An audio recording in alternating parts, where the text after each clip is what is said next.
The National Cattlemen's Beef Association has always been an organization led by cattle producers, women and men who work together to address common challenges and to set priorities for the entire beef cattle industry.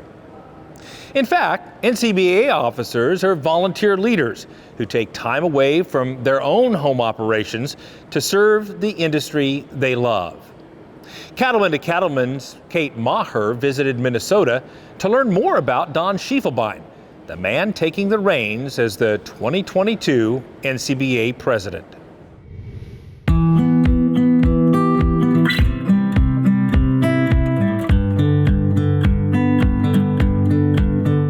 The lake country of central Minnesota is where Don Schiefelbein grew up, working alongside his dad, mom, and 8 brothers. Founded in 1955 by Don's dad, Frank, the Schiefelbein family farm has grown dramatically.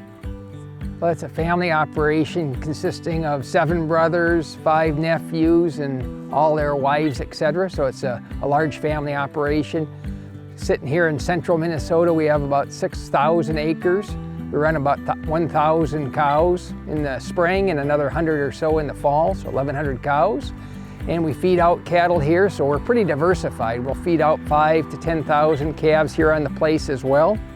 Don's parents still live on the farm, enjoying their family and staying involved.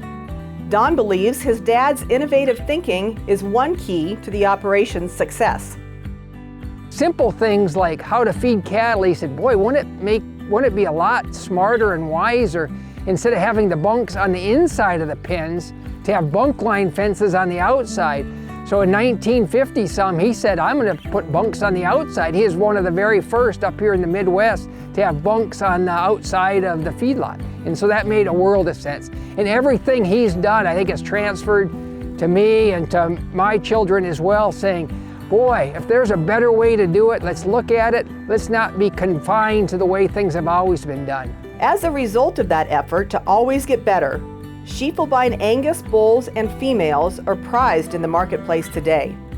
And the family has continued to offer value to their customers with a calf buyback program that was started more than 25 years ago. So every decision we make here, we either gain or fail ourselves as the result of the mating on the cattle we buy back. And if we make a mistake breeding an animal, we're ultimately the ones that pay. So we're paying a lot more attention to making sure they're bred right. So from a commercial cow-calf standpoint, you can imagine the sigh of relief they have knowing that the genetics they're buying are being kind of backed up by somebody with real dollars and cents saying, these cattle have to work or we ultimately have to pay. This is where we feed all our buyback calves. And the advantage here is when you put all the dollars we do into genetics, the reason we have this kind of barn where everything's covered is we take the environment out of the equation, right? So everything that's on display here is the result of how they do genetically, and therefore we can figure out to our customers how they need to improve genetically based on how we market their calves. Every individual calf in here will be marketed based on its own merit on a value-based grid. Then we'll summarize customers by their calves and give them basically a scorecard back that says, I did this for quality grade, I did this for yield grade, my feed conversion was this, my growth was this, etc., and allows them to fine-tune, if you will, their selection for their next round of bulls to fill in the needs for their next year's calf crop. Because we take the environment out, we're able to get these animals to perform at levels that we haven't been able to historically. So we'll get all these calves that by June to weigh 1,300 pounds or more. So the equivalent is they are 13 months of age, weighing 1,300 plus pounds and already being marketed to town. After college, Don worked for Texas A&M Extension and then for the Limousine and Gelbvieh Breed Associations before returning to the family operation in 2003. Since then, he's served in a variety of leadership roles with the Minnesota Cattlemen's, as well as for the Angus Association and as an officer for NCBA. If you are going to be successful, your industry must be successful first. So if you aren't willing to put the time and effort into making that industry successful and serving that industry, then it's basically going to be a potluck whether or not your industry survives. So we've been very fortunate that we've had enough people that we can put efforts towards involving people in lots of different areas. And mine happens to be Angus and NCBA. I like to tell people I'm the blue-collar NCBA guy. I'm the guy who still gets his hands dirty, still drives the tractors, and I tell you what, if it wasn't for Bluetooth, I don't know how many meetings I'd miss, because Bluetooth through the tractors is where I do a lot of my meetings, etc. So that's kind of the background I come from. And what I believe, and I come from more of a servant-style leadership, where I really believe that if you listen closely enough to members, you're going to find the answers. So running a family operation our size is very similar, I believe, in that you listen a lot, you make sure everybody has their say, but you make sure everybody does it in a respectful manner so that we can all move forward together.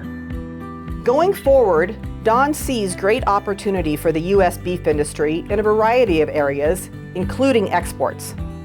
U.S. beef is the blue ribbon, right, across the whole world, and it's because we're grain-fed beef. We are the premier product that everybody wants from every corner of the earth, and we're blessed to have the resources here in the United States, corn, to make that beef so valuable. So from our standpoint, pushing our beef out to the world is the next platform, right? And you can see just with the growth right now in U.S. beef demand, it's incredible. With the experience he's had on his own family's farm, Don sees value in sharing the sustainability story of U.S. beef production. Sustainability at its core is about doing things better and doing things more efficient. If you look at genetics, there is no means to do things better and more efficient than through genetic work. And so it's the quickest, easiest way to get to where we can be way more sustainable. It wasn't a generation ago when you used to feed out animals like this, and it would take you 2.5 years to get them to market.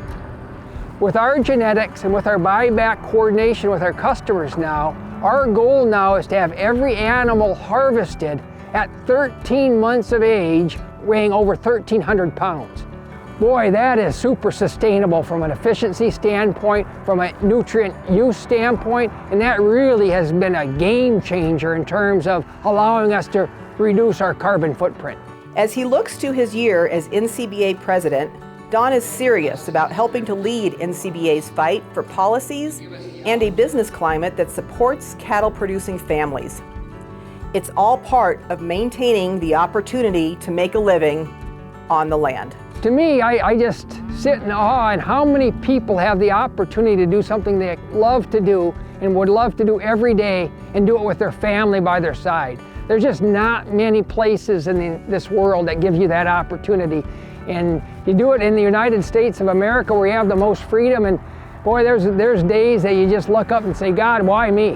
Why did I get blessed with this? And it truly is a wonderful, wonderful experience.